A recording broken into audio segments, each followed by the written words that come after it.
Hello there. We are back again. Hello. How is it going, Char? It's been going well. Just been waiting for this day to come. How Uh, about you, Luke? it's going good. Welcome to the Podwans Podcast, by the way. Uh, We are going to be breaking down the new Gunray Arc, hmm and we have a special guest with us to break it down. Let's bring her in. It's Gray. How's Hello, it going, everyone. Gray? Hello, Gray.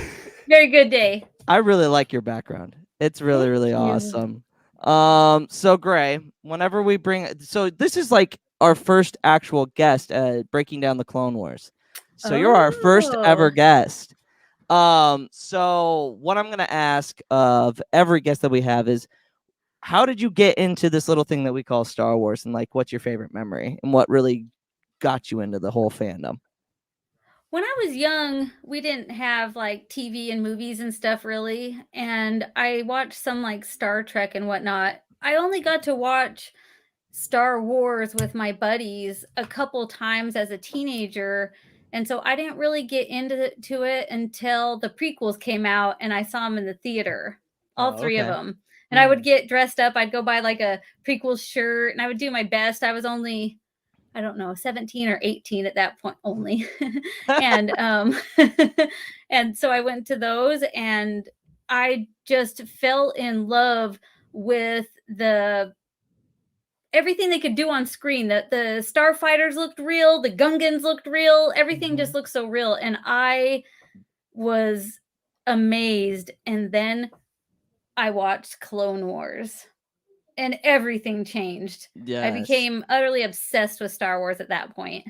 Yeah, so like the animation and what is it about the Clone Wars that really So you gravitate to? the Clone Wars animation is my favorite animation ever, like of all animations of anything. So I love watching it. And then I think the stories are more intricate than any of the movies. I enjoy them way more. And so I thought when I saw the movies, the prequels and the fall of Anakin, I was like, man, that's pretty tragic, but okay. But then you watch Clone Wars and the fall of Anakin is just a heart-wrenching gut punch that you're just like, oh my gosh. And so it just brings so much more to the world and the characters. Most people don't like Jar Jar, but Jar Jar in the Clone Wars is actually quite a fun character. And it just puts so much more into the stories. Yeah. Char, I forgot to ask you last week. What got you into Star Wars? I mentioned this one time. This was the first time I was on high ground with Gray. I didn't mention this part though. So one time when I was younger, I was about 4 years old. So 2004. I'm a 2000s baby. So I went to Costco with my mom. I have a weird, vivid memory of my childhood. I don't know why or how I have it.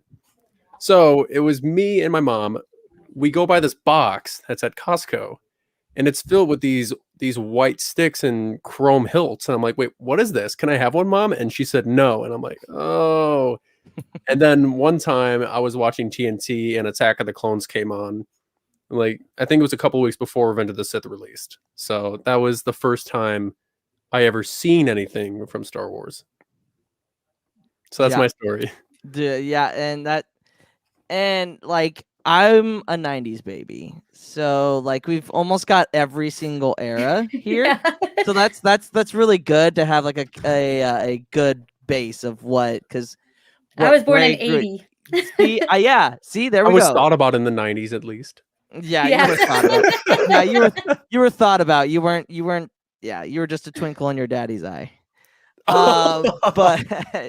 But now getting back to Star Wars, we are going to be breaking down episode 9, 10, and 11, Bombad Jedi, Cloak of Darkness, and Lair of Grievous. The way this is gonna kind of work is we're gonna go through the episode kind of like as we're watching it. And we'll just go from there.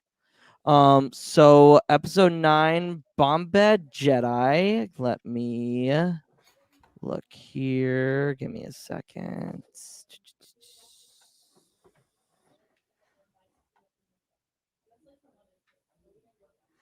There we go. All right. So the first episode, so Bombad Jedi, we see Padme, which, by the way, we need a little bit more. I think when we talk Clone Wars, when we talk Clone Wars, it fleshes out the prequel characters and especially Padme, which is great because I feel like she gets a bad rap in the prequels because she doesn't do a ton, but in the show she is a lot more active and I absolutely love it. So that's a thing from the prequels from this show that really helps the prequels in general. So she's going to Rhodia to help out the senator, who she has a really close connection to through her family. Her uncle Anno. Yep, Yeah, Uncle Anno. Anaconda Far. Yep, Anaconda Far, who is the senator for Rhodia. Which at the end of this episode, I want your guys' take on how this all goes down and whether it's like if you thought this was like from the beginning. So she goes and talks. So she's flying in, and the chancellor's like you're being kind of reckless again, like she was in the Malevolence arc. You're going on your own to Rhodia, and but she's very adamant, like, I'm doing this. This is the right thing to do. Like, my friend needs our help. Like, we should help them. So she and the funny part is that Jar Jar Binks is with her with C-3PO. So like the comic relief.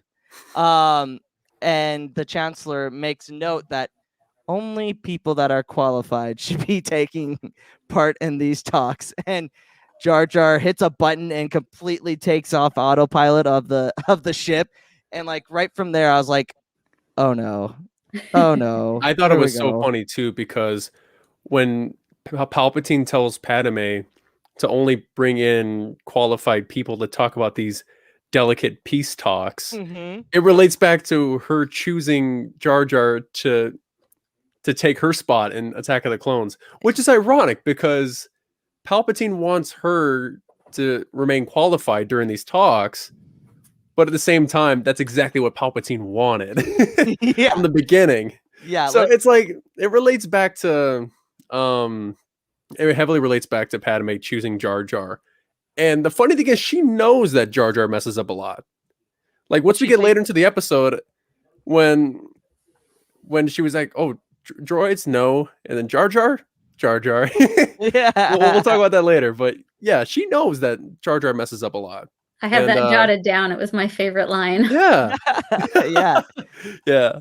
Yeah. So I just thought that was interesting that she brings him along. And it makes sense. She can trust him. He's always good. He always tries his best. He's never going to do something malicious or anything like that. And so I think everybody's busy and Jar Jar was not, and she can trust him. So she just grabbed him. Yeah, that's probably what was happening. Because it was a personal request. No, much. Yeah, absolutely. Yeah. Another note, she's wearing the same outfit from Geonosis. Like, that's the one thing about Padme in this show is that they just copied and paste what she wears in either Attack the Clones or Revenge of the Sith. There's only like maybe one or two outfits that like are actually original for the show. And I'm like, I get it. CGI's like, it's an animated show. You can't put your whole like budget into giving Padme more stuff. So I get it. But it's like, I mean, they spent like almost $5 million an episode. Yeah. And went negative every single episode. And it's one of the most expensive animated series ever. Oh, I didn't know that. Yeah. And that's why shows go from that's a 3D animation to 2D. Hence why the Marvel What If is so flat looking. That's 2D. Fraction the cost to make.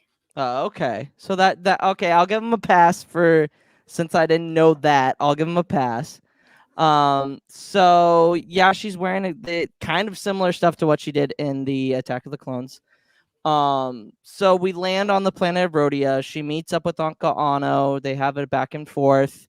Uncle Anno is very wary of the Republic, which is strange to me because it's like, if you were really family friends, you would know what happened in episode 1, and you would be very weary of the separatists because of New Gunray, right?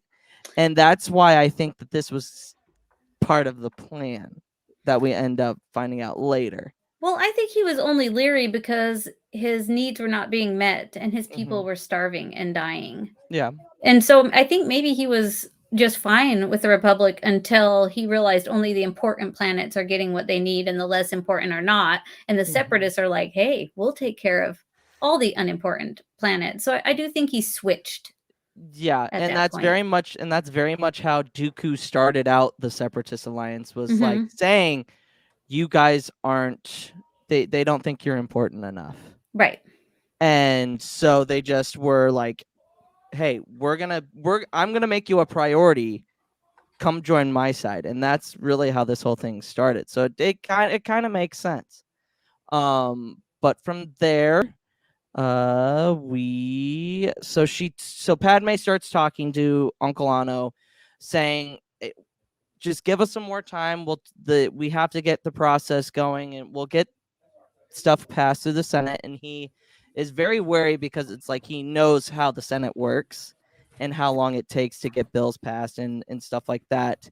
Come to find out that he has switched on Padme and kind of betrayed her, and now she is under arrest, leaving Jar Jar and C-3PO back on the ship. And God knows what Jar Jar is gonna do. Anything to add to that whole part, either one of you? After Padme gets captured, what happens after is my favorite part of the entire episode. You're gonna say Everything what Jar I Jar probably have does. written down. Hey, you're No, our go guest. ahead. Yeah, I you want are to a see guest. it. You go ahead, talk about all the nonsense Jar Jar does, how the clumsiness either kills everyone or saves everyone. So what I was rolling on, besides this is my second favorite line besides the other one. It says when Jar Jar opens the closet, he's like, "Oh, that looks like a Jedi robe." And he's like, "I wonder who this belongs to." And C-3PO is like, I don't know." Yeah. And so I was rolling because C-3PO knows, and he's just like, So that was my favorite line in the beginning part. Yeah, so I thought that was funny too. Is like Jar Jar's like, why would there be a Jedi robe? And C-3PO is like, don't ask any questions. Don't ask any questions. Don't ask any questions. Don't ask any questions. And then so they find out that Padme's been captured. Jar Jar, first of all, C-3PO is like, we gotta contact the Republic. So they run back in because the droids are coming. They walk back into the ship, and I just don't know how you do this, but they try to contact the Republic, fail.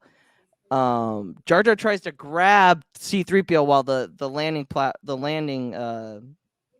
what do you call that? The landing, like they walk the landing A ramp. hanger. The Or wait. landing ramp. So Oh, they're yeah. inside, so the landing ramp is going up, and C-3PO, obviously not very fast, is trying to wobble and ends up pulling Jar Jar down. It's funny. I have to remind myself this is a this is technically a kid's show, but it does well with the humor because it harkens back to Phantom Menace when he was being clumsy during the Battle of Naboo.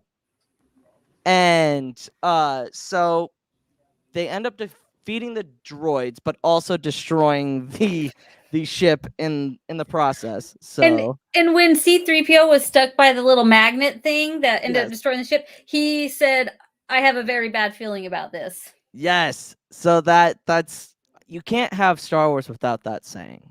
You just can't. It just doesn't feel like Star Wars if you don't have it. So after they destroy the ship on accident, they get rid of all the droids. Oh, and might I interrupt? No, yeah, go. Jar Jar's face after the ship got destroyed was priceless.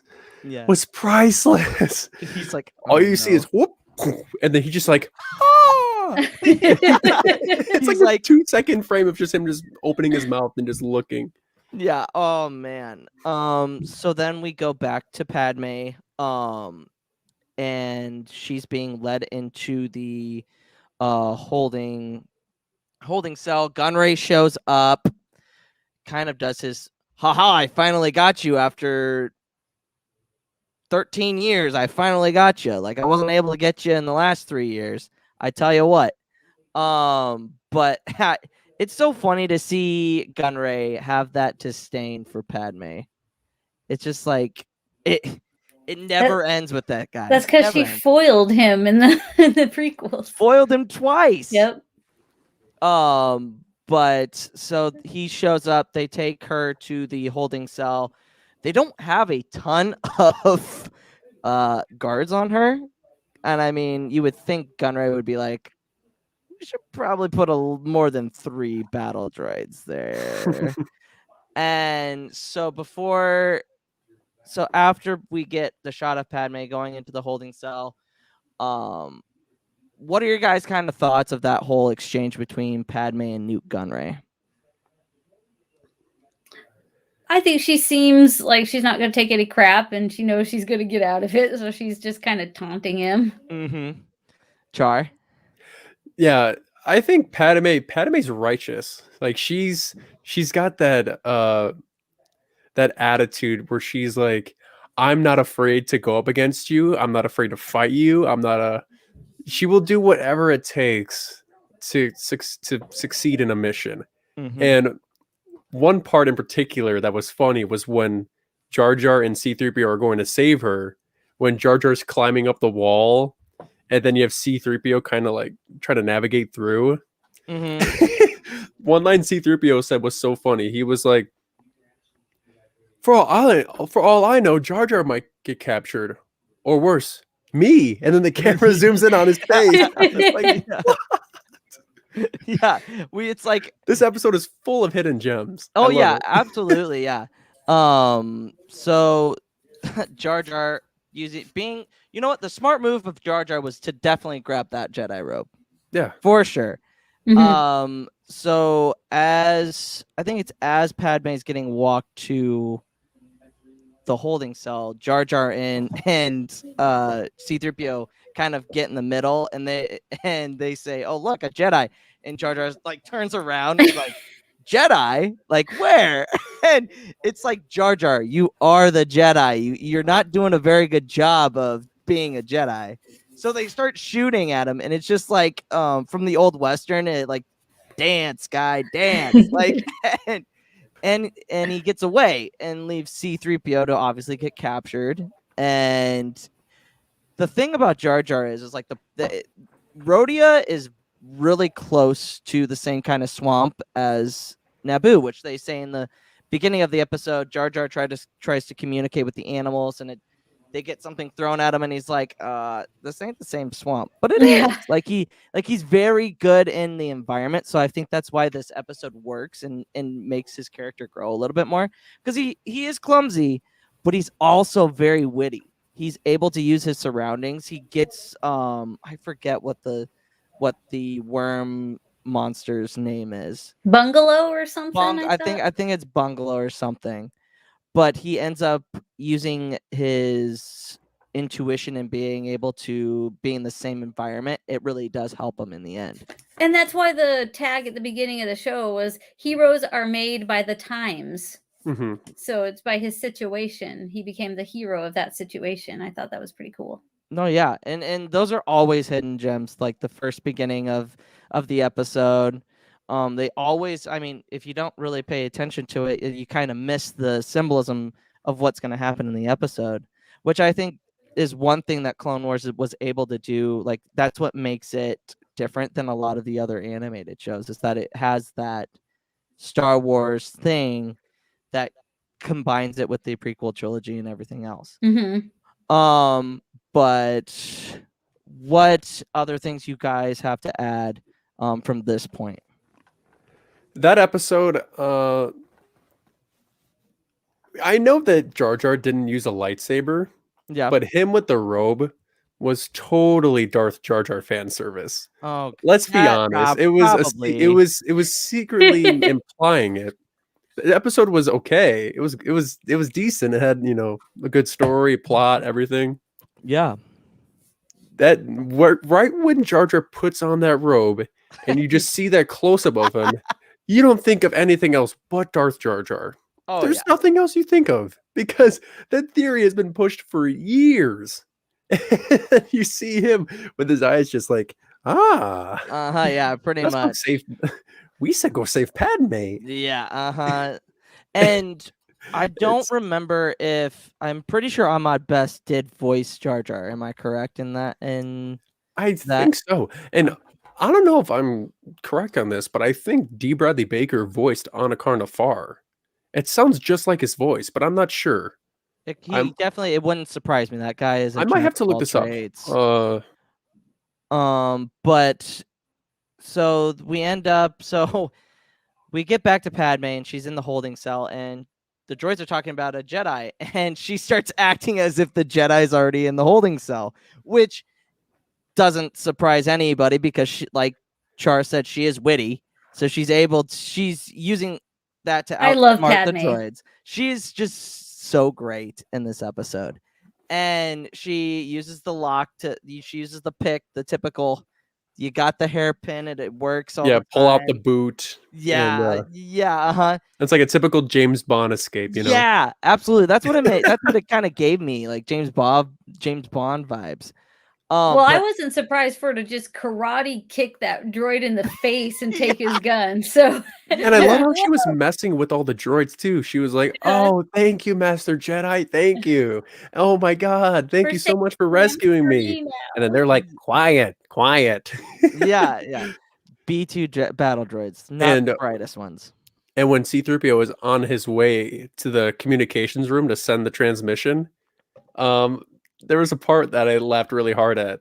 It was when C-3PO was saying, "I am fluent in over 6 million forms of," and then the droid cuts him off and says, "Quiet." It always seems like C-3PO can never get that quote in. He tries so hard. He does. He just tries so very hard. And so Jar Jar loses the droids and is climbing up to save Padme. Unbeknownst to him, Padme's already escaped. Yeah. and she kicked the hell out of those droids. Oh yeah. Yeah, she definitely she knows what she's doing. And we shouldn't really be surprised because she does have that. She was a badass in in all three of the prequel trilogy and the novels. The novels. Yeah, she's great in them. That's what I've heard. I mean, yeah, Padme is a pretty badass character. I'd say they kind of did her a little dirty in Revenge of the Sith, just because I feel like that she was just there to give birth to Luke and Leia. 100% agree. But Revenge of the Sith was there's some cringy moments. Oh, there's some cringy moments, but then again, the Clone Wars kind of fixes those cringy moments a little bit for the most part.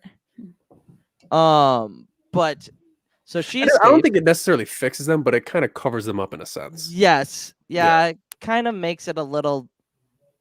I don't know. Whenever I watch, makes them less weird and more understanding. Yeah, because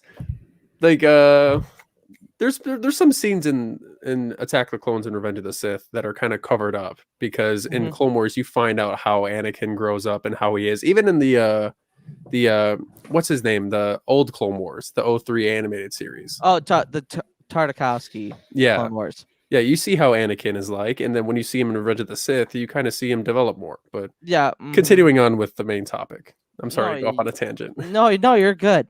So Jar Jar again is a good distraction. They end up capturing Gunray at the end of the episode, and great. Do you happen to know what battalion actually shows up? No, Char? I didn't catch that. Wait, who? What did you say? What battalion shows up at the end of the episode? It is Green Company. That is right. Company. And that was one of the first few times we see Gree in Clone Wars. Oh yeah, that's right. That's right. Not for the first few times, but that's like one of the first times we see Gree in Clone Wars. And this company will be brought in. They are the transition between this episode and the next episode that we will talk about. Mhm. But and another thing, we're kind of jumping around a little bit, so just bear with me. Back to Jar Jar and how they're able to catch Gunray. He uses the sea monster, and it's like you think Jar Jar, it's Jar Jar. There's no way he can pull that off. But it's really great character development because it's like he's not the same Jar Jar that we knew in episode 1. Oh, of course. He's really grown as from being a responsible senator, which can be debatable whether Palpatine manipulated him or not in episode 2. That's a completely other discussion. But he's a senator. He was a warrior at one point. He does a ton in the Clone Wars. Like he's not that same goofy Gungan anymore, and that really showed in this episode, especially in season 1 and season 1 in particular. I think they made it an emphasis that I think Jar Jar needs a little bit more screen time to give him more background in what he's doing. Wouldn't you agree? Yes. And then also, like in the book series Aftermath, it shows him when he's kind of like an old guy after everything, and he works at an orphanage entertaining children. And I thought that was pretty sweet character development on his part too. Yeah, the Aftermath. Not the greatest trilogy of books. I could argue that point for hours on end. I love everything about that entire series. I liked the second 2 books. Not a big fan of the first one, believe it or not. Just like a really hard. I don't know. I'm different. But yeah. So come to find out that Uncle Anna was kind of a double agent. Did you guys catch that as well? Yeah. I feel like that was brought up in the beginning of the episode. Like at the beginning, you're like, "There's no way he's going to like sell her out, right?" And then we find out at the end of the episode, double crossed. I didn't get that was planned. I think that he didn't plan on the double cross at all, and he just felt bad. He thought that they were not going to kill Padme, and then he was like, kill her, and he was like, no, you said there was going to be no bloodshed, and he's like, mind your own business. And then he was like, oh, I made a big mistake. Yeah. And then Padme gave him an out. She's like, oh, This is Uncle true. Anno changed his mind. And he was like, that's yes, I did. true. Yes, I did. Yeah. He's like, he jumped at that opportunity quick. But yeah, that's I felt like it could have been planned. Like I feel like it's up to interpretation as well. Yeah, I didn't buy the fact that he was like, I'm gonna stay with the Republic no matter what, even though I made this deal with Gunray. I didn't buy the fact that he had that predetermined that he was gonna stay, because when Gunray has her, and when he's like, you will have your supplies until after we have Padme or the senator's execution. Yep. And he's like, no, you can't do that. You can't do that. And that's, I think, when he started to But sway. then, because I know he's all doing this for supplies. No, he doesn't really care about. I mean, he does care about Padme, but he doesn't care about who or what. But he just wants the people of his planet to get food. Yeah. No, yeah, and you see that. You see that a ton in the Clone Wars. Yeah, that happens all the time with Ryloth, with and in Rebels. Yeah, and Lothal, and absolutely, and that's a thing that you kind of see a little bit at the beginning of the Empire, starting with the Republic and the CIS being able to give supplies to different planets that need it. With that's the end of that episode. We're gonna go to the chat a little bit. I had one more thing to say to that episode. When Padme told C-3PO to go back to the ship, and C-3PO and she said use the transmitter to call for help, and C-3PO goes, the transmitters are down, and she goes, he's like, the ship has been destroyed, and she's like, battle droids, and he's like, no, and she's like, Jar Jar, and he's like, Jar Jar. I was dying, and I had to add that in. I thought that was just so incredibly funny. No, yeah, Jar definitely. That's my favorite line from the entire episode right there. It is pretty great. It's because they all know Jar Jar is that clumsy. No, yeah. So we've got a ranking between Youngling and Grandmaster. So Younglings, meh. Padawan's okay. Jedi Knight is good. Jedi Master is great, and then Grandmaster is like perfection. What would your rank be of this episode, Gray? We'll I start would with you. say in between Padawan and Jedi. So, Jedi Knight. So I'd say it's not great, but it's not poor. I think it's a Mhm. good, decent episode. Gotcha. Char. I would give this episode a comfortable Padawan. I think Padawan would be a good ranking for it. Yeah, I think I'm with it. I'm with you too. But I feel like this because it's not a youngling episode because there's a lot of good No. moments in the episode. There's a Yeah, lot of bright moments absolutely. with each character: C-3PO, Padme, Jar Jar, Gree. Everyone has a unique purpose in this episode. Even new Gunray does. Oh yeah, Mhm. absolutely. But Yeah. I wouldn't give it higher than Padawan. You know, some people will like it better than others. That's fine. Those two I funny think it's- lines were yeah. what it stepped me above a little There bit. you 'cause go. I was rolling, and I don't laugh a lot, and so when Mhm. something makes me laugh, I give it a little bit more. Yeah, if it didn't have those really fun moments with what Jar Jar and C-3PO were doing together and apart, when Jar Jar was doing his thing and C-3PO was just help, Yeah, pretty much. it would have been a youngling episode. For sure. But with that comic relief with Jar Jar and having everything set up the way it was, I give this a comfortable Padawan. I What agree. about you, Luke? I would say Padawan Yeah. for sure. It wasn't terrible. It wasn't great. It was like just like Gray said, it's right in the middle. And I think this is a good bouncing up point for the next two episodes because I feel like they really get going with the next two. So in between episodes, we're gonna get to the chat. Cart2D2 in the house saying, Gray, what's up? And then we've got Brian with the beard. I'm here. Don't worry. We got you. You're always here. We appreciate the love. Jedi Master DePaul saying, Gray. We appreciate you being here. Appreciate it. And then we've got Harris Productions. What's going on, guys? What's going on, Harith? We just talked about Bombay Jedi. Now we are getting into the Cloak of Darkness, which I think is a pretty darn good episode. It is. Oh, I enjoyed this episode a lot. It's by far one of my favorites in the first season. Just because of everything with Ventress and like you see that enemies are all around you.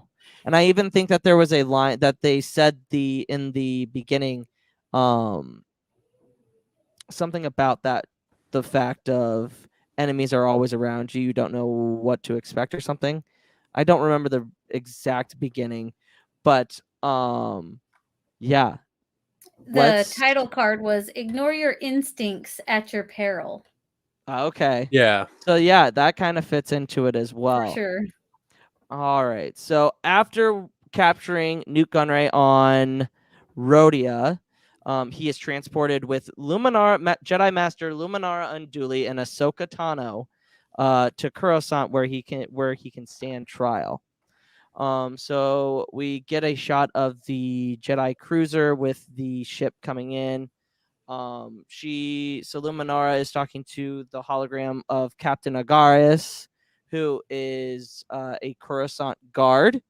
So they come in only when there's a high level target that they want extra protection on, which is weird because I would think that clones would be good enough, right?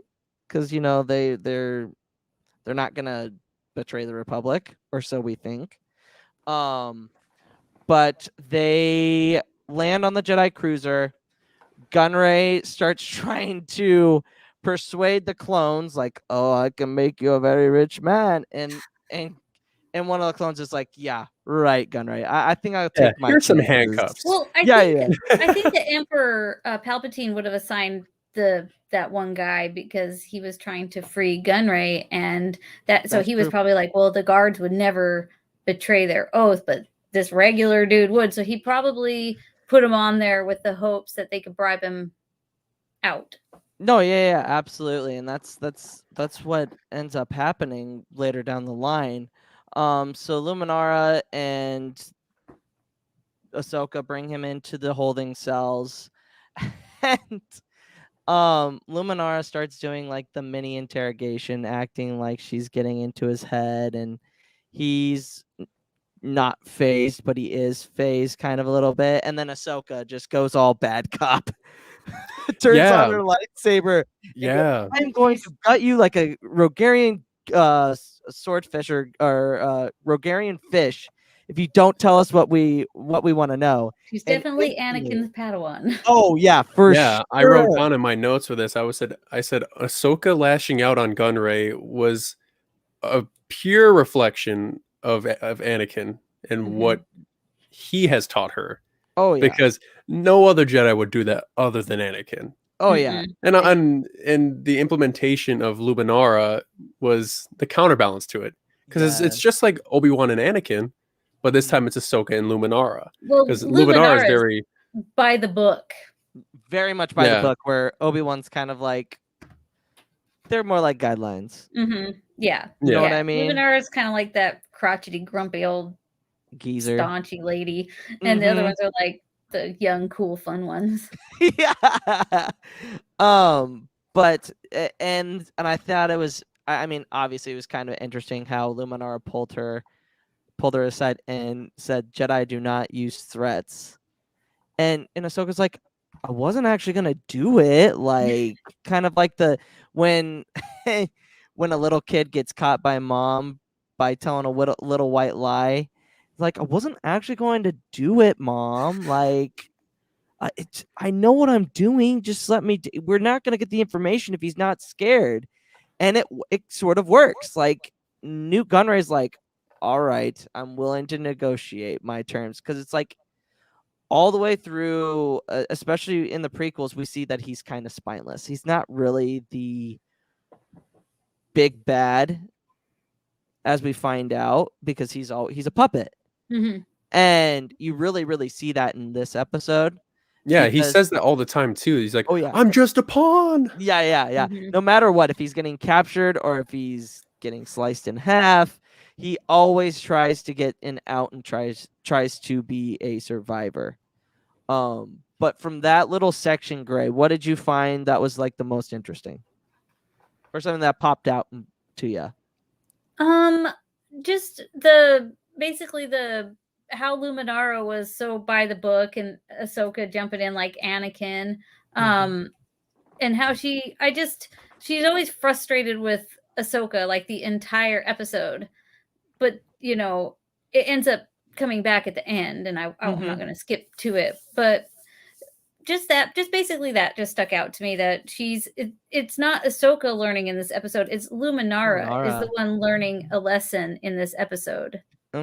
Absolutely. Like, and it's not like, and she even says it at the end. The Padawans aren't supposed to teach the master. Yeah, and Ahsoka does kind of teach her throughout the episode, like, maybe I need to loosen up a little bit. Maybe I'm too by the book, and maybe I need to think of things from a certain point of view. And that's how all the Jedi should be. That's what sealed their fall. Yes. Is their unwillingness to move. Yeah. And if they all would have learned a little bit from Anakin, he might have not stood alone the whole time and been able to turn under everybody's nose, because everybody would have more of a view of everything. No, yeah, absolutely. And it's like, especially with reading the High Republic Jedi would have been like, I feel like Anakin and Obi-Wan would have fit in with the High Republic Jedi. And I really can't wait till they just tell us when it changes from that type of Jedi to this Jedi. I'm under I think Yoda did it, but we'll see. That's definitely that could definitely be, or something happens in between phase 2 and 3 that causes them to go that direction, that they end up in the prequels. But I digress. I mean, it just fits well with what we're talking about. Well, the ones that weren't by the book were the only ones that survived Order 66. Yeah. So, I mean, Maybe we should have gone more from shooting from the hip instead of trying to read the book. Yeah, and I think that does fold into this episode because it's basically showing how Luminara is so unwilling to bend, and so it does kind of fit those two things. No, absolutely. Char, got Yeah, anything? I feel like the only time when Luminara starts to understand Ahsoka is when she saves Luminara's skin, when she's trapped under the pipe and Asajj is about to finish her. Yeah. Which we will get to later on. Mhm. But her willingness to open up and understand Ahsoka was because of Ahsoka's decision to come and help her. Because a lot of the Jedi in that era, in the prequel era, are very, follow this code of conduct. We must do this. We can't hinder with this. We have to, don't make attachments. Serenity, power is, all that. So the ones who are very open-minded, as you said, are the ones that will survive the an incoming onslaught that comes a year later. But Luminara, I feel like a lot of people give hate to Luminara. I love Luminara. I absolutely love her. I've noticed that a lot. People don't like Luminara for some reason. It's because she's kind of, like I said, she's kind of like that crotchety, grumpy one who's always like, follow the book. Doesn't mean I don't love her. I love her. No, yeah, she's an interesting Jedi, I would say. That's how I would put it.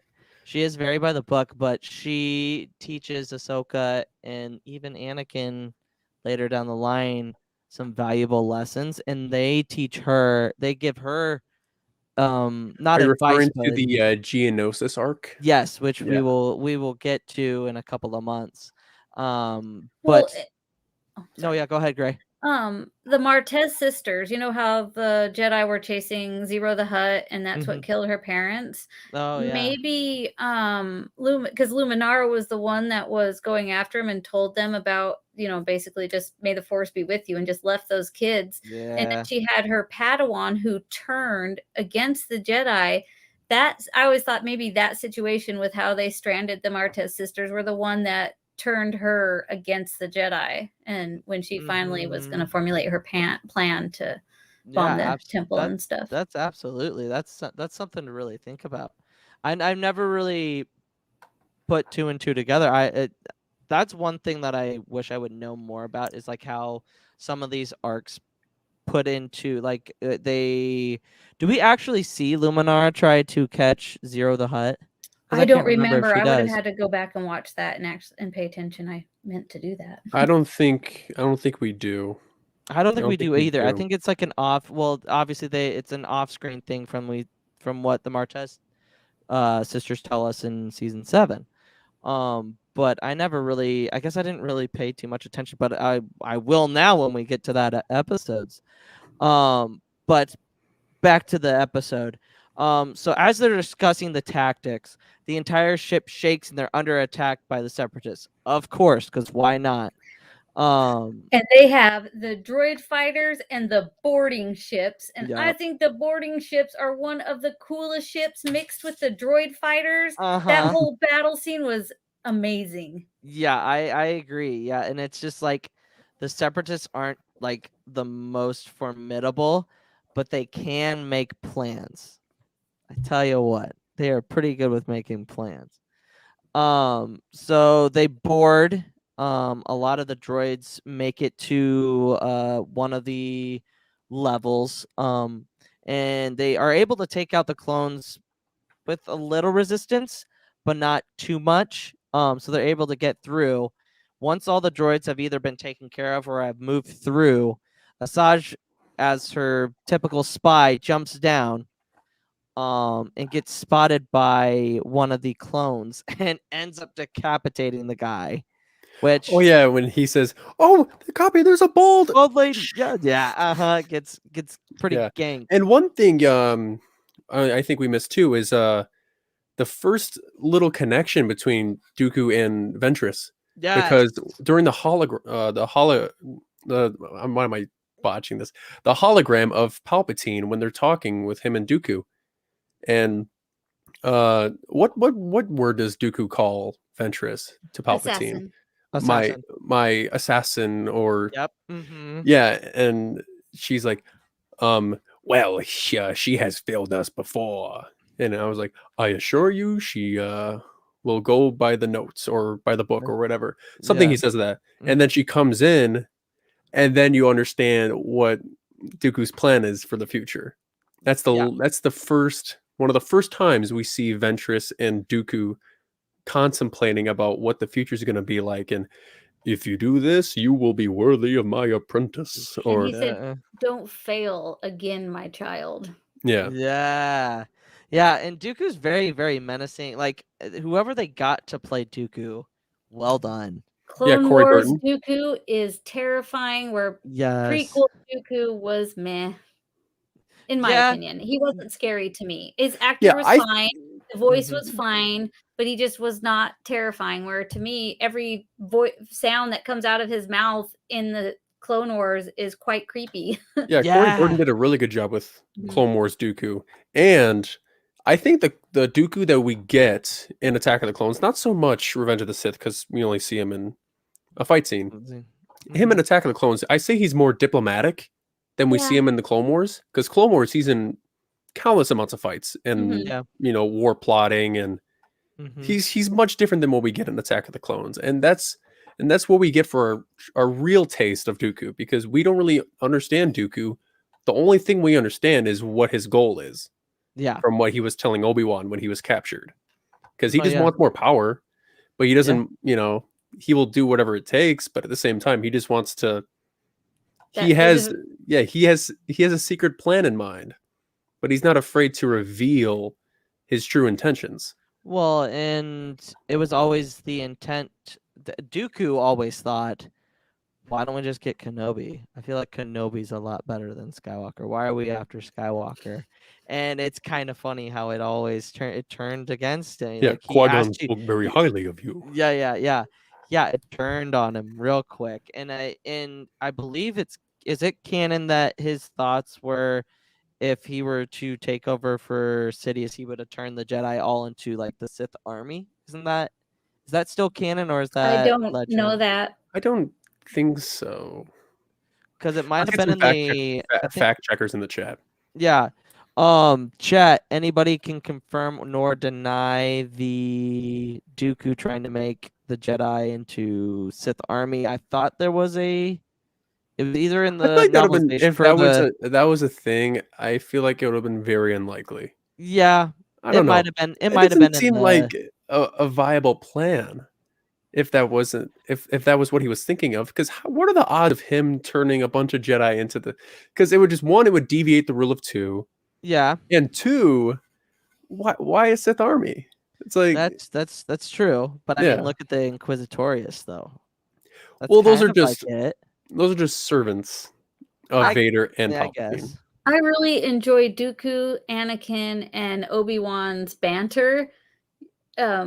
Together, whenever they're together, I think it's great. Especially, you remember that one where the pirates captured Dooku, Anakin, and Obi-Wan? Will be next week. We'll be covering next week when we're covering that. I love that arc so Dooku much. Captured is one of my favorite episodes. I was talking about this with Luke when we were live on TikTok. I was like, I'm excited to cover this. Dude, it's like these two episodes and like the next two arcs are phenomenal. Oh yeah. So much to cover. Seeing how Dooku, Anakin, and Obi-Wan work together in a very bittersweet way. It's interesting, and we get to see Hondo Anaka, of course. I love Hondo, and I love Ventress. That's one reason I really love this episode. I think she's terrifying. Oh my god! The one thing that I don't like about her is the sound of her yells. Oh yeah, like the way she's like. I've never really been a fan of it, but I mean, hey, she's vicious. I think it's supposed to be like a banshee cry, so if you think of it that way, it makes a little more sense. Yeah, I didn't really see it like that, but because her ship's called the Banshee. But when you listen to it without context, it's kind of like doesn't sound very. I agree. It's quite annoying and high pitched. Yeah, so Asajj Ventress is one of the most interesting characters that we get in all of Star Wars. And especially her in Dark Disciple. I love Dark Disciple. Her during the very end of season 5 when Ahsoka teams up with Anakin finds Asajj Ventress and he's like, "What's going on here?"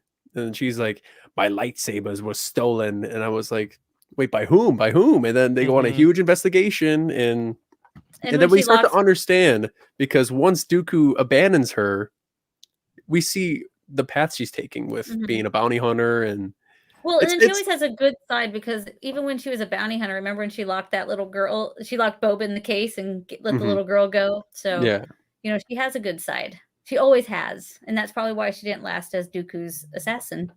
Yeah, but at this point in time, she is trying so hard to get Dooku's appraisal. Absolutely. And she messes up Luminara in this episode. She does a really she almost kills her. Yeah. She messes her up. And Luminara was taunting her. It was like, "Oh, you're an unskilled fighter. I can tell you're Dooku's like lesser." Yeah, trainee. And she taunts her, and then Ventress takes her on and takes her down. I thought she was just like, "Oh man." Yeah, I thought that was very Jedi-like of her, because when Ventress shoots the steam in her eye, and she's like, I might be not be able to see, but I can tell that you have a sloppy, less refined version of the Dooku. fighting style of Count Dooku. Yeah, absolutely. And she throws, so before she even gets to the battle with Luminara, she executes the plan perfectly. She attaches the bombs to the engine room, and I feel bad for that little droid. She does. Yeah, 327T. Yeah, and then that clone, when he leaves, he's like, "All right, 327," and he's like, 327T. I'm sorry. Yeah, yeah. Like, you know, droids don't like getting called by nicknames unless you're owned by Anakin Skywalker. I guess so. Yeah, I thought that was funny. And so she ends up throwing the bombs and gets through. She goes up to the holding cell while Luminara and Ahsoka are still interrogating Gunray. Yeah. And she does work. She takes out the clones. She gives Ahsoka a run for her money, gives Luminara. So she ends up escaping, going down the elevator shaft. Ahsoka tries to go, and Luminara, being the Jedi Master, pulls her back right in time before the elevator completely knocks her out. Think about canon if she would have died underneath the elevator.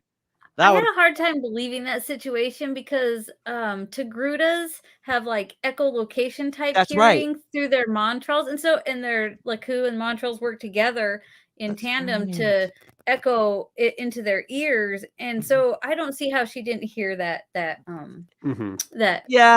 Maybe that with Jedi senses. Yeah, maybe her Jedi senses weren't working because she got her butt kicked just now. Who knows? Maybe. Who knows? So Luminara, obviously being the Jedi Master, tells Ahsoka to stay behind, that she can handle it. But like we have alluded to before, Luminara kind of finds out, it's not so bad to have somebody tag along. You know, you can't always do everything on your own, which is a good way to think about it, because she ultimately does pass that on to Barriss a little bit as well. So then Ahsoka's like she's sulking. She's like, I really think I should be there with Master Luminara, and Argaius, being Argaius, says, "Don't worry, Padawan, we got this." And then ends up, when Ahsoka leaves, he's like, "Okay, here we go. Nope, now we're gonna take out all the clones, and I'm gonna betray the Republic." He was like, "Well, sometimes you have to make those decisions on your own." And one of the clones go, "I would never do that." Yeah. And it's like, thank you for proving me that clones don't ever betray the Republic. Wink, wink. Like, that doesn't ever happen. Wink, wink. So he ends up betraying, and he doesn't end up killing he kills 2 clones, but he doesn't kill Green. Green and him have a fist fight, which is epic in my opinion, because I always like seeing the clones like do hand-to-hand combat, because you're like, they're great with blasters, but we also forget they were clones of Jango Fett, and he was a badass bounty hunter. And he was in charge of all of their training. Yeah, and he was in charge of all their training. So we just like it's always a great reminder that those clones can fight. They're not just pushovers like the droids or the stormtroopers. Right. You think it would be a good idea for me to get a Commander Gree haircut? Dude, I think you would rock it. Just the 2 lines just right here. You have nice hair. Yeah, just right here. No, I think it'd look better if I had a Gree haircut. Kind of paint it red a little bit, and I think it'd be great. I mean, I'm not gonna say no, but I'm not gonna say yes either. Because Gregor, when he was young, he had nice hair. Yeah, Gregor when he was young had nice. You're absolutely right, He did. Gray. You're absolutely right.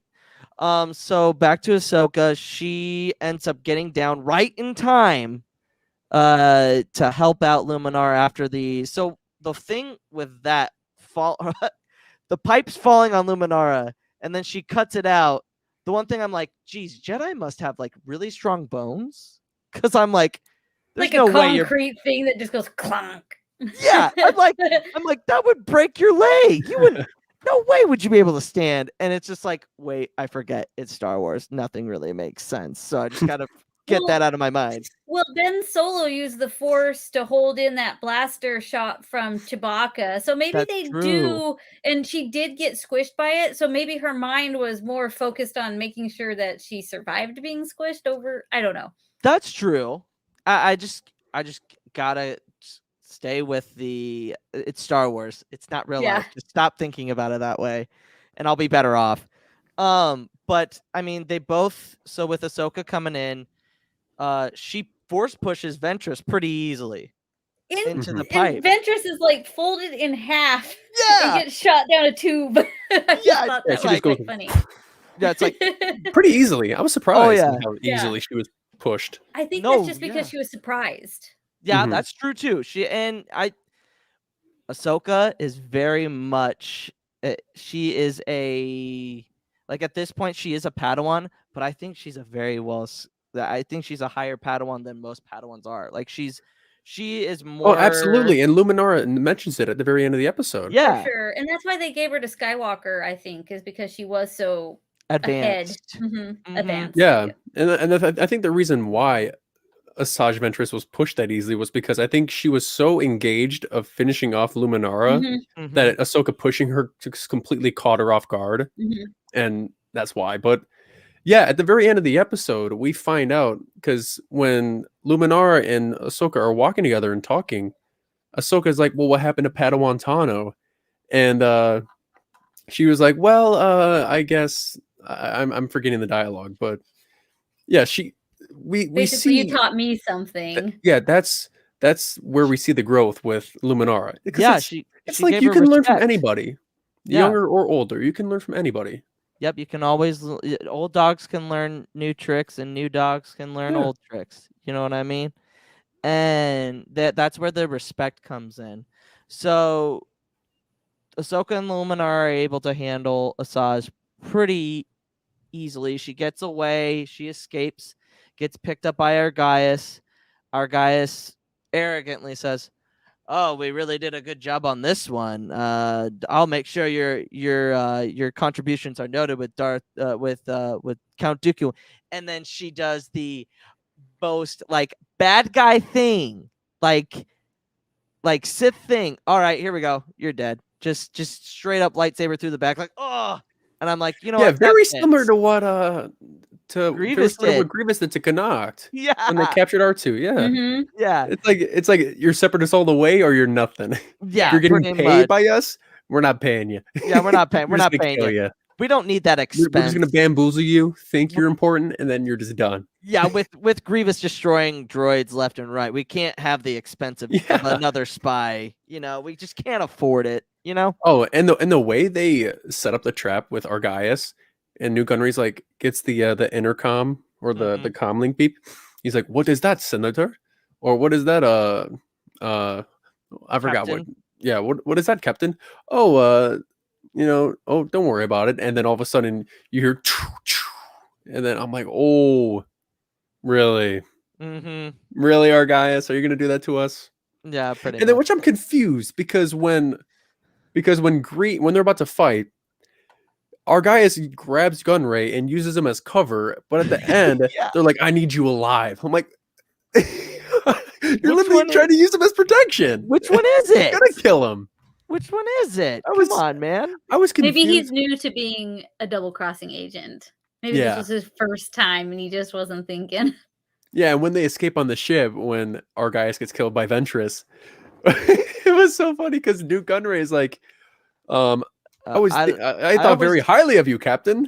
Yeah. And then after, and that was before Ventress walked in, and then when Ventress walks in and kills him, and then he's like, I looked very highly of you, Ventress, or assassin. Uh-huh. Yeah, Yep, I looked very highly of you, assassin.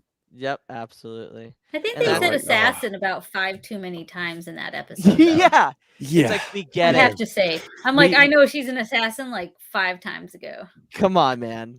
Yeah, they do. Assassin.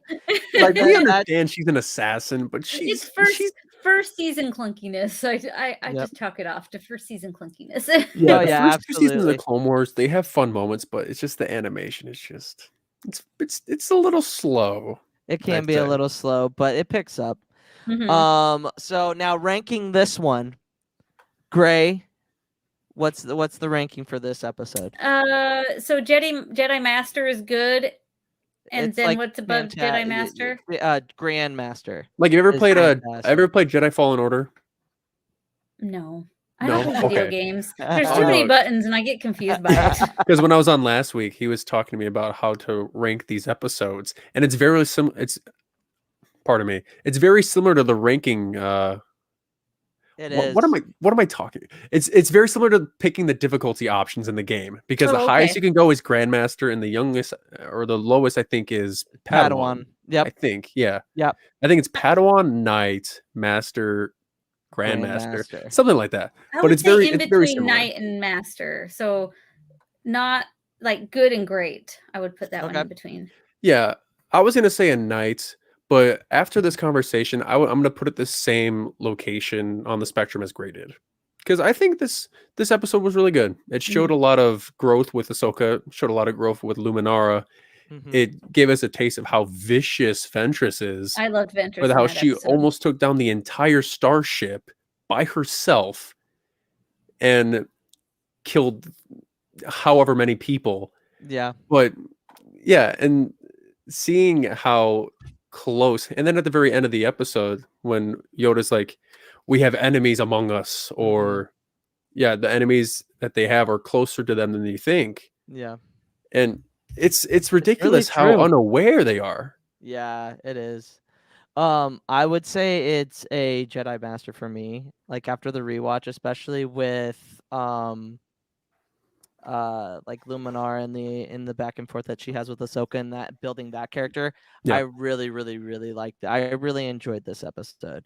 As I always say, season 1 is really hard to like get into, follow. but there are some moments in it, and I feel like that's what's great about this rewatch is that Yeah. we get to touch on things, and the rewatch really we catch things that we didn't realize before. Before we get into the 'cause- final, Yeah, No, because go season ahead. 1 of Clone Wars I haven't seen in years. yeah, it's I watch so- Clone Wars so- every year.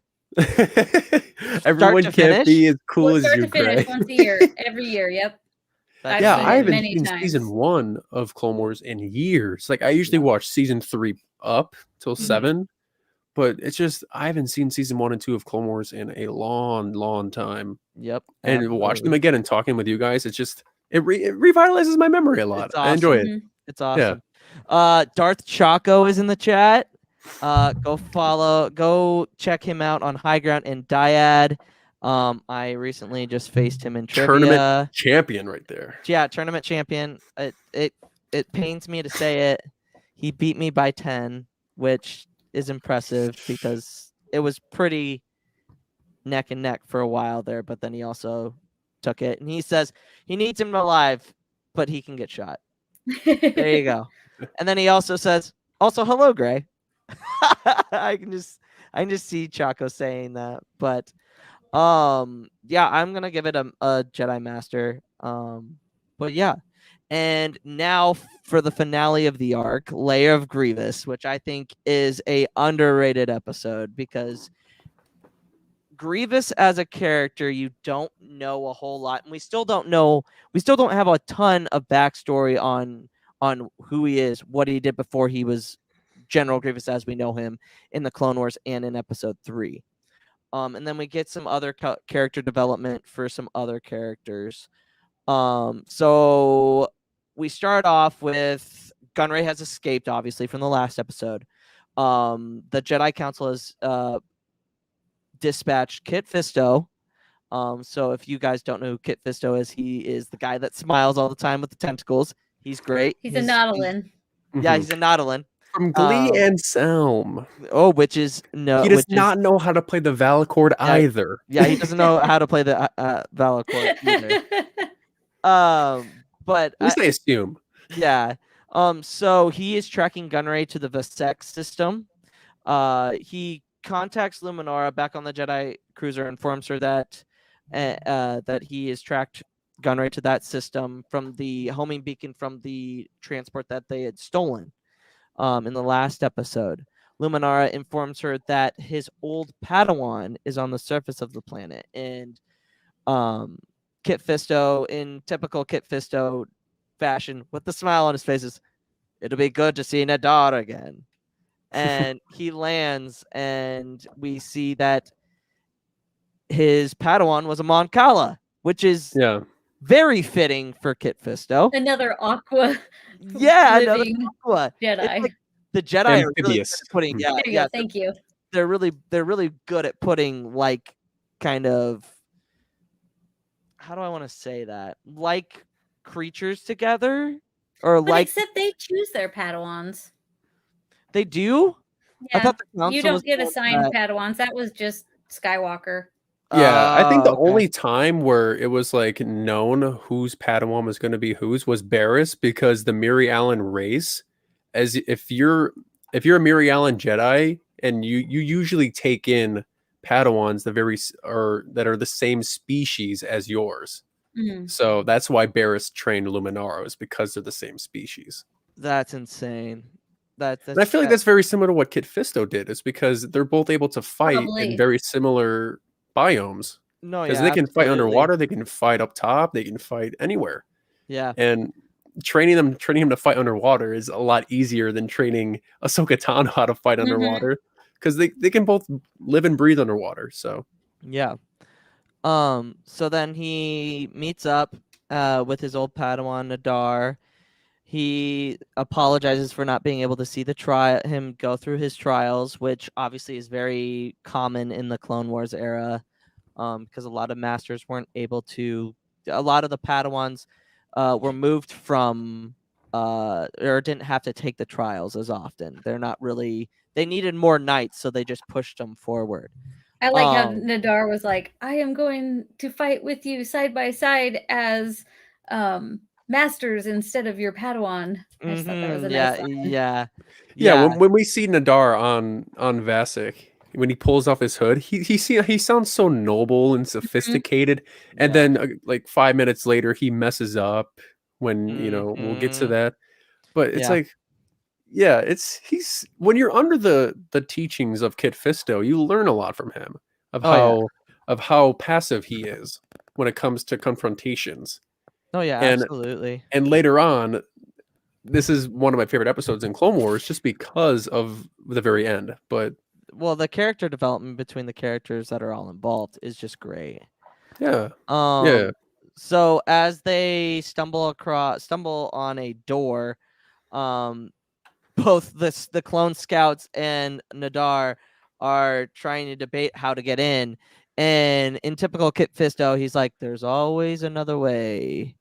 And he pushes one of the things, and it opens. And he looks at both of them and goes, kind of gives them the, see, you just push the thing, and you don't have to use your lightsaber or detonators. And Nadar said, "I have a bad feeling about this." Second episode. No, wait. Yeah. Third. Well, did we get one in the No. last one? Okay. No. So in the last 3 episodes, it's been said twice. We should keep a meter for how many times it's said throughout the series. I think that'd be kind of like an interesting. I think we should. We'll keep a little counter. I agree with that. Okay, so we're up to 2, that as we know of right now. So they enter into the fortress, or they just think it's abandoned, and they start looking around, and they're like, "Oh, well, this guy's got this is a lair, I believe, of this mighty hero." And we see something that kind of looks like Grievous, and it kind of foreshadows of what he was before he got the mechanical And he was in a armor and pose everything. holding a head.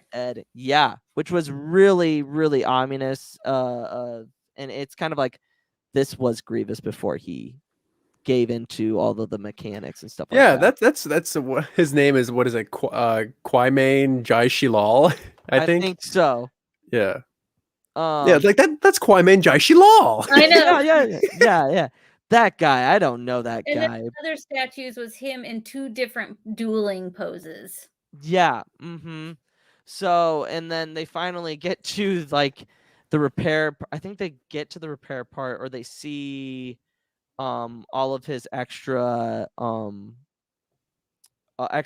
that his replaceable armor, and they are kind of like, oh crap, this is the lair of General Grievous. And Nadar's like, he's excited. Kit Fisto's like, shit, this is not good. So pan to Grievous. He's in his starfighter. He gets a holo of Count Dooku, saying that he's been not very good at his job, basically. And he doesn't say anything, but he's like, he's not very impressed. And in Grievous fashion, he does the you're breaking up bye kind of thing. And I thought that was funny. I was like, I can relate to that.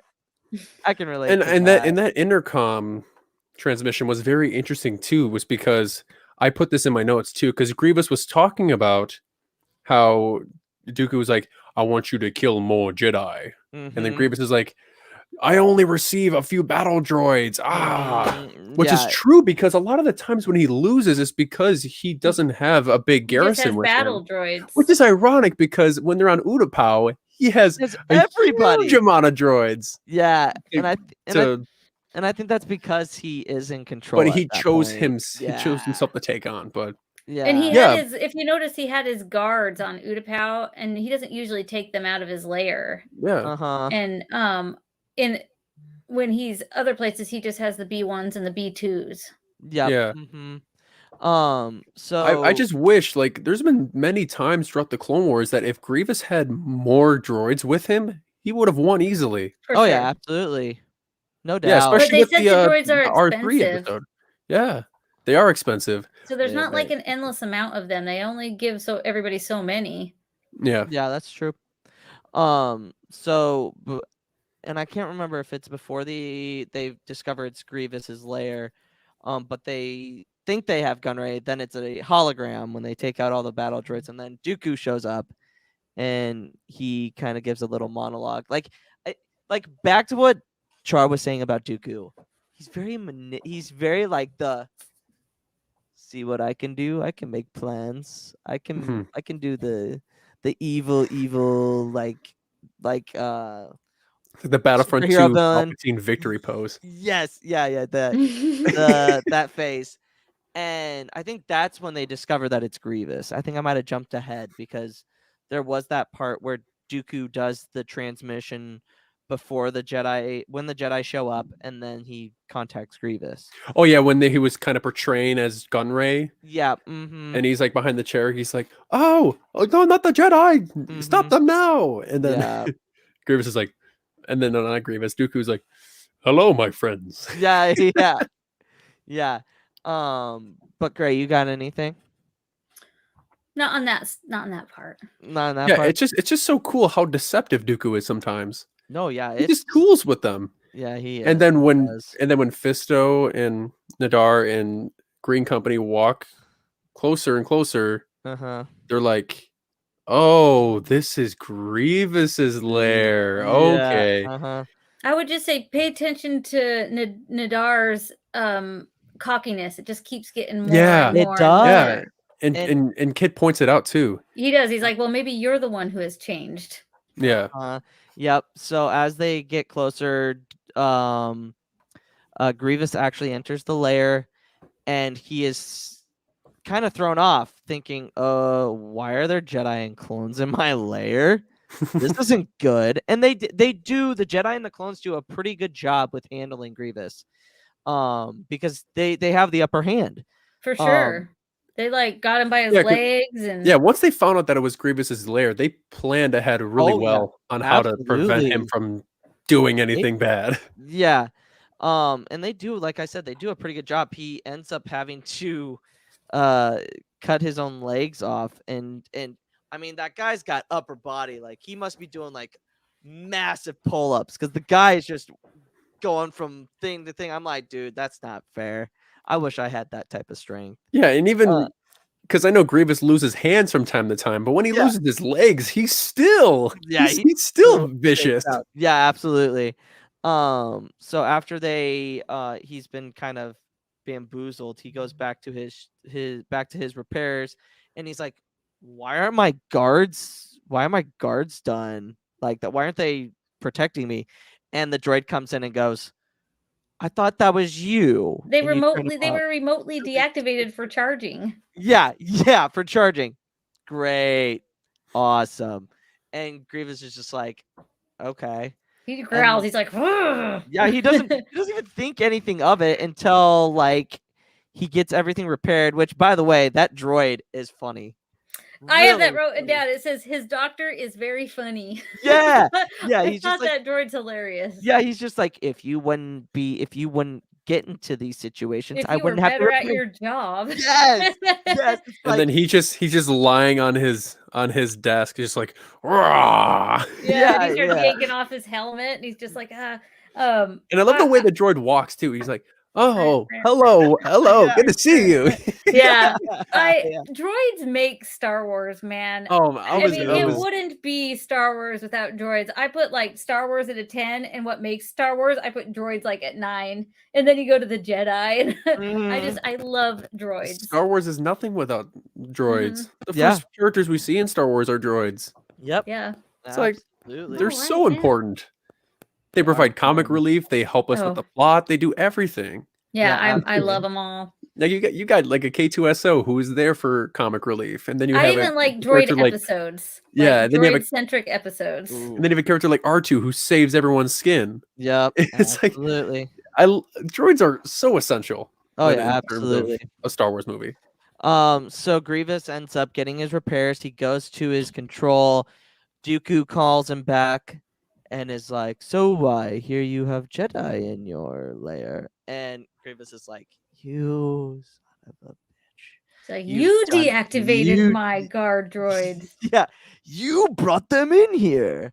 And Dooku's like, these are the results we want. Now do it.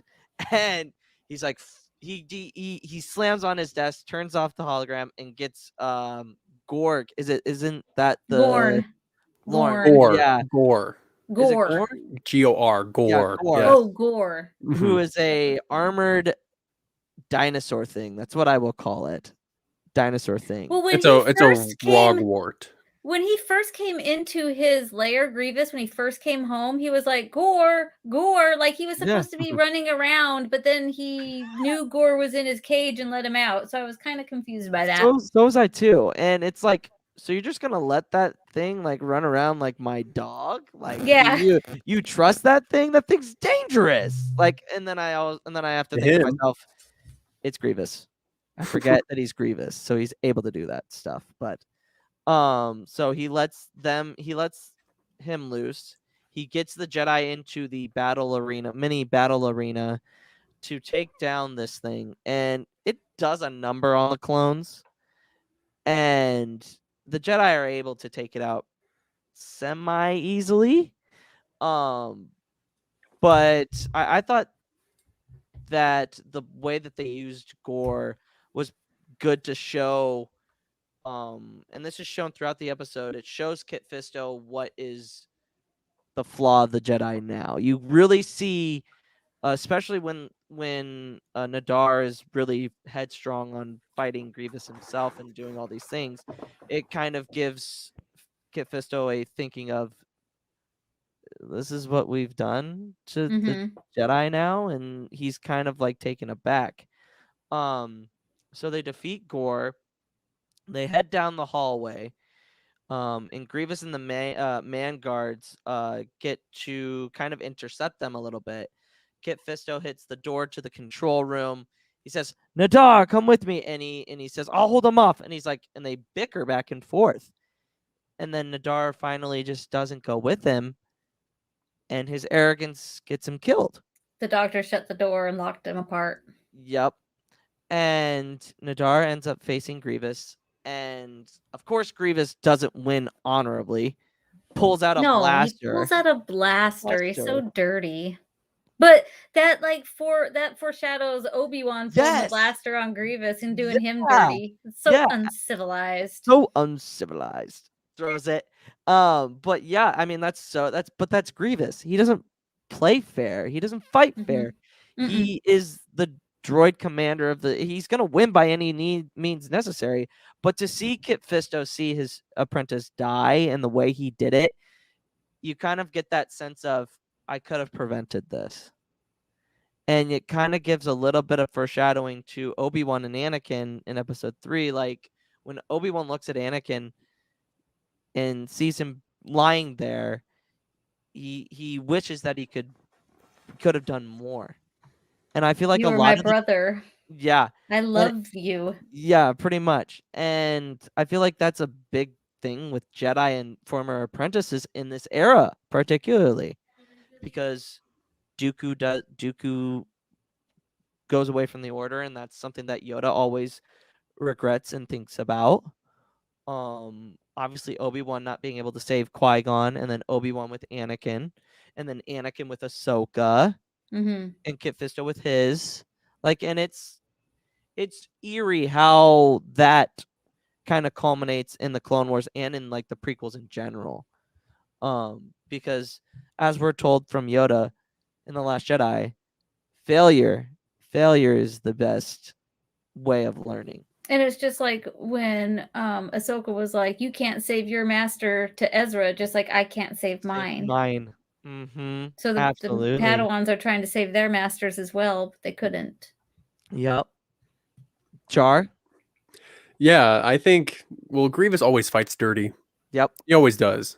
Especially with his fight with Obi-Wan and Utapau, when he just starts pulling out a blaster and then taking it to the road and moving around and everything. And yeah, and I think what happens afterwards is when Fisto and Grievous face off is one of my all-time favorite moments in Clone Wars. Yeah. It was great. Agreed. It's when it's that scene where Fisto goes, "You were just a pawn in Dooku's game." Yes. And then Grievous is like, "I wield great power, Jedi fuel. Fool. Great, or I wield great power, Jedi fool." And then he spins, and then Fisto cuts his hand off. Yep. He grabs it. Then he's like, "That power will only consume you." And then he has like that dance, and I'm like, this is so cool. That was one of my most memorable moments of Clone Wars. I like when Kit Fisto comes out of the mist clouds, like behind the mist behind him. Yeah, he like pulls back. Yeah, and that was one of the cool moments. He uses his senses as all Jedi should. He doesn't use his sight. He uses his intuition and everything like that. So that fight's great. The thing that I wanted to touch on is like Grievous taunts. So Kit Fisto can see his Padawan die, and Grievous immediately taunts him, says, "I will kill you, Jedi. Do you hear me? I will kill you." And Kit Fisto was like, not unless you can catch me. And so there are scouts out. Not all of the clones went in. There were 2 scouts that stayed behind. The man guards actually take out the ship earlier, a little bit halfway through this episode, right before Grievous gets back and talks, beats Nadar in his duel. So their way of communication is gone. So Kit Fisto goes to his comlink and says, "R5, come pick me up at this coordinates." And then Grievous shows up just like we were talking about, and they have their epic duel. And Kit Fisto shows that he is one of the best duelists in the Jedi Order. He's able to handle his own against Grievous. And it kind of diminishes Grievous in a way because, like, if you think about the 2003 Tartakovsky Clone Wars, Grievous is menacing. He's able to take on 4 or 5 Jedi at once. And this kind of like, well, he can't even take down Kit Fisto. Well, Is this was kind of the one obviously Yeah. his breathing apparatus, and Yeah. his lungs get crushed. But Yep. obviously, that's not canon anymore. At least it's since it's Yeah. got back. No, it's not canon. But Mm-mm. yeah, I feel like ever since that moment happened, his power hasn't been at his maximum ever again.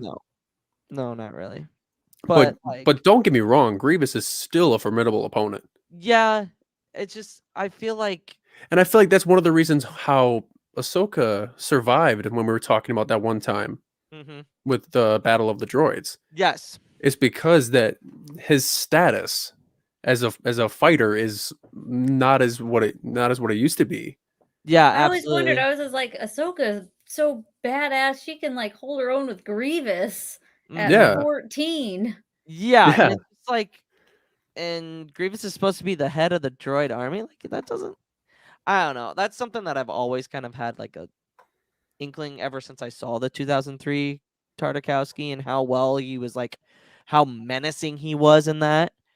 To see him in Clone Wars, like the version that we're doing now, like, not, it shouldn't be compared because Yeah. one's Legends, one's canon. He's but different. But you have to take him how you see him in Revenge of the Sith. You know, the Yeah. slouching over, coughing every 20 Him in seconds. Revenge of the Sith is one of my all-time favorite movie villains of like ever. I really, love Grievous in Revenge of Sith. Absolutely love him. The sounds he makes, the sounds, the way he walks, and the way he sounds when his claws hit. Love him. and it's just a foreshadowing for Vader. He is the version of what Vader ends up becoming, a lesser version of Vader, obviously. But yeah, I mean, and then we have the episode. So Kit Fisto escapes. He ends up talking to the Jedi Council on Coruscant. Well, I think it's just Mace and Yoda. And they kind of, it's like a debriefing, and he asks, and Mace Windu's like, "What about your Padawan?" And I can't remember exactly what Kit Fisto says, but he's like, he was lost in his arrogance, and that's what took him, or something along those lines. And the title card of this one was "The most powerful is he who controls his power." Just like Kit Fisto does in that fight. And he never wavers from his Jedi stuff, his Jedi teachings. Like, him and Plo Koon are like that. Yes, they very much are. Absolutely, yeah. And that's why those Jedi are some of the most favorite Jedi by some people. I love because Plo of their Koon. fighting style, their attitude, and the way they portray themselves in this show. Yeah, absolutely. All right, guys, that is going to be the end of the arc. Episode ranking. Gray. What was the top and the top tier and the second down? Grandmaster and then Master.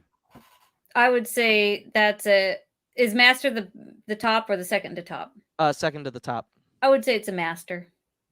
I'd say so too. It builds characters that we haven't really gotten to know in the prequels. So I think that's what it really did well for this episode. Yeah, I agree with both of you on it being Master, just because of the fact that Kit Fisto is a very popular Jedi. Yeah. Not just because of the memes of him smiling and everything, but his character gets developed so well in this episode. Yep. And that he's able to take on Grievous with pretty much ease. He's my husband's favorite Jedi. Yeah. That's awesome.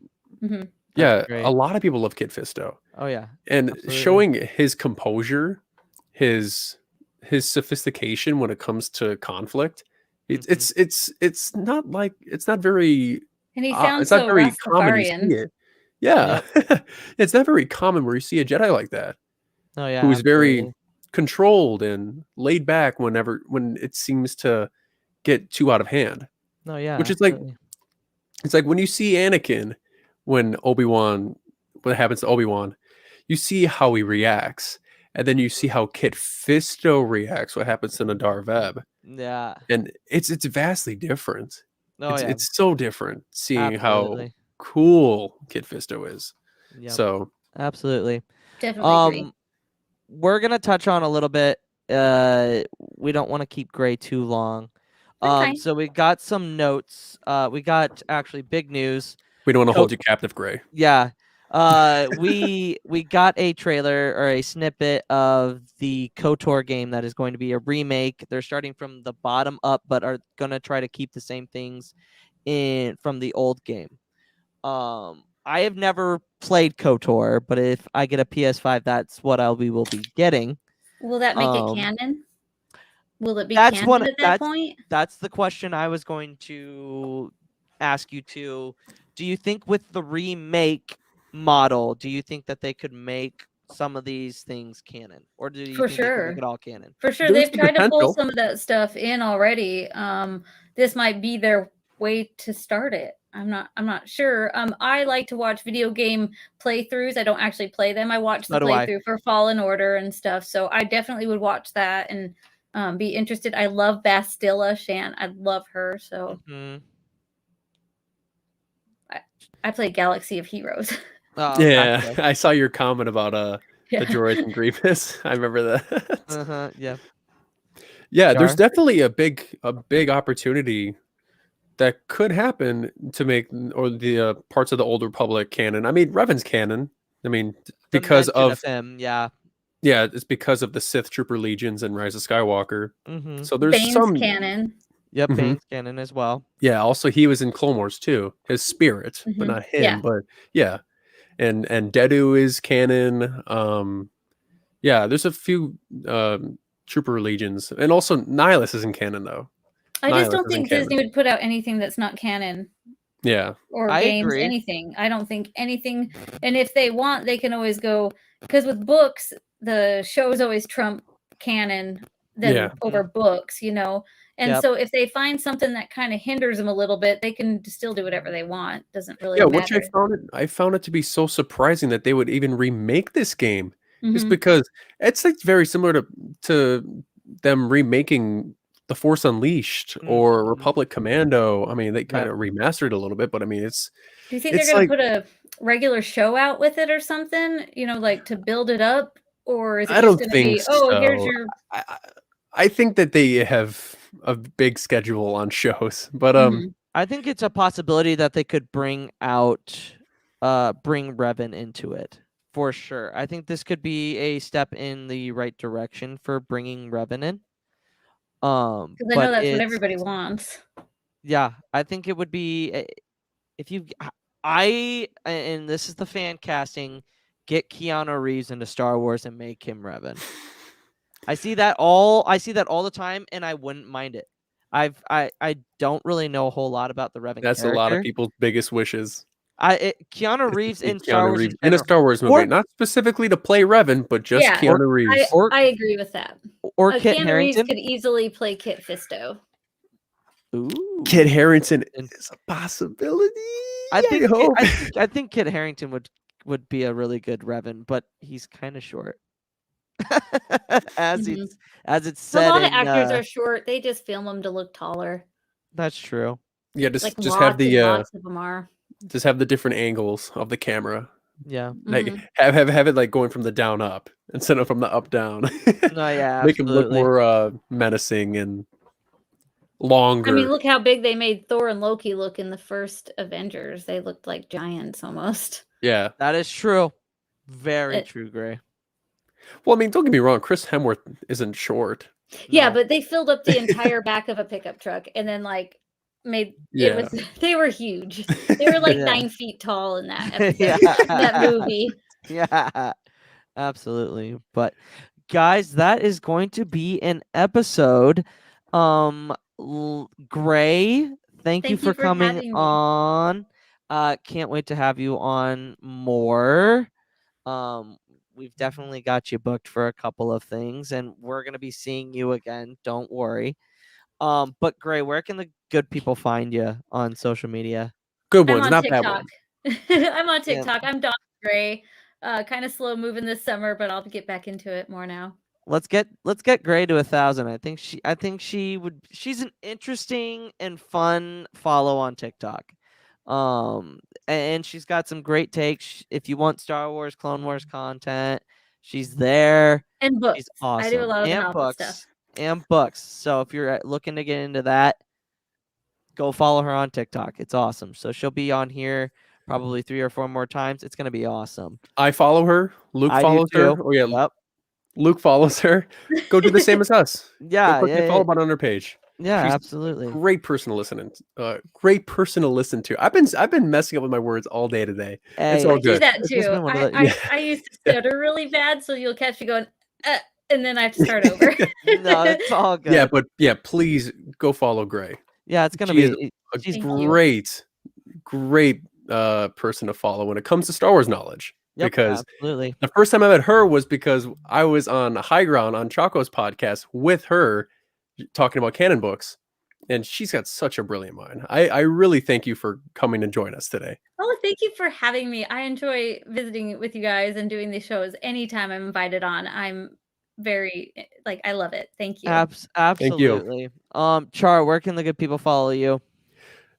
Hi. You can follow me on TikTok, CharCharJay. You can find me on Twitter, Instagram, same handle.